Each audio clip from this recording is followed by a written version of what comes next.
ಕರ್ನಾಟಕದಲ್ಲಿ ನಡೀತಾ ಇರುವಂತಹ ಮತದಾರರ ಪಟ್ಟಿಯ ವಿಶೇಷ ಸಮಗ್ರ ಪರಿಷ್ಕರಣೆ ಅಂದ್ರೆ ಎಸ್ಐಆರ್ ಹಾಗೂ ಮತದಾರ ಹಕ್ಕುಗಳ ವಿಷಯಕ್ಕೆ ಸಂಬಂಧಿಸಿದಂತೆ ಈಗ ರಾಜ್ಯ ಸರ್ಕಾರ ಮತ್ತು ಸುಪ್ರೀಂ ಕೋರ್ಟ್ ನಡುವಿನ ಬೆಳವಣಿಗೆಗಳು ಮತ್ತೆ ಚರ್ಚೆಗೆ ಕಾರಣವಾಗಿವೆ. ಈ ಪ್ರಕ್ರಿಯೆ ಕುರಿತು ವಿವಿಧ ಹಂತಗಳಲ್ಲಿ ಈಗ ಕಾನೂನು ಮತ್ತು ಆಡಳಿತಾತ್ಮಕ ಪರಿಶೀಲನೆ ಮುಂದುವರೆದಿದೆ. ಚುನಾವಣಾ ಆಯೋಗದ ಮಾಹಿತಿಯ ಪ್ರಕಾರ ರಾಜ್ಯದಲ್ಲಿ ಮತದಾರರ ಪಟ್ಟಿಯನ್ನ ನವೀಕರಿಸುವ ಎಸ್ಐಆರ್ ಪ್ರಕ್ರಿಯೆ ಹಂತ ಹಂತವಾಗಿ ನಡೀತಾ ಇದ್ದು, ಈಗ ಮನೆ ಮನೆಗೆ ಭೇಟಿ ನೀಡುವಂತಹ ಮೂಲಕ ಪರಿಶೀಲನೆ ಹಾಗೂ ಎನ್ಯೂಮರೇಷನ್ ಫಾರ್ಮ್ ವಿತರಣೆ ಸೇರಿದಂತೆ ಈಗ ಹಲವು ಹಂತಗಳನ್ನ ಒಳಗೊಂಡಿದೆ.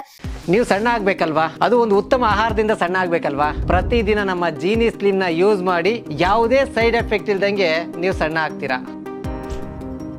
ಈ ಪ್ರಕ್ರಿಯೆಯ ಉದ್ದೇಶ ನಿಖರ ಮತದಾರರ ಪಟ್ಟಿಯನ್ನ ತಯಾರಿಸುವುದು ಹಾಗೂ ಅರ್ಹ ಮತದಾರರನ್ನ ಸೇರಿಸುವುದು ಅಂತ ಅಧಿಕಾರಿಗಳು ತಿಳಿಸಿದ್ದಾರೆ. ಆದರೆ ಈ ಪ್ರಕ್ರಿಯೆ ಕುರಿತಾಗಿ ಹಲವು ರಾಜಕೀಯ ಮತ್ತು ಸಾಮಾಜಿಕ ವಲಯಗಳಲ್ಲಿ ಚಿಂತನೆ ವ್ಯಕ್ತವಾಗಿದೆ. ಕೆಲ ಸಂಘಟನೆಗಳು ಮತದಾರರ ಹೆಸರುಗಳನ್ನ ತಪ್ಪಾಗಿ ತೆಗೆದುಹಾಕುವ ಸಾಧ್ಯತೆ ಮತ್ತು ಪ್ರಕ್ರಿಯೆಯ ಪಾರದರ್ಶಕತೆ ಕುರಿತಂತಹ ಪ್ರಶ್ನೆಗಳನ್ನ ಎತ್ತಿವೆ.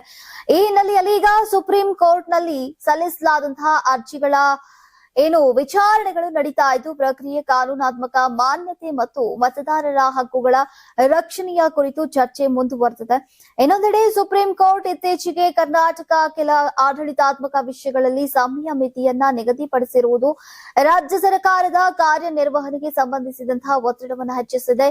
ನಗರ ಸ್ಥಳೀಯ ಸಂಸ್ಥೆಗಳ ಚುನಾವಣೆಯಂತಹ ವಿಷಯಗಳಲ್ಲಿ ನ್ಯಾಯಾಲಯದ ನಿರ್ದೇಶನಗಳು ಪಾಲನೆಗೊಳ್ಳಬೇಕಾದಂತಹ ಅಗತ್ಯ ಕೂಡ ಎದುರಾಗಿದೆ.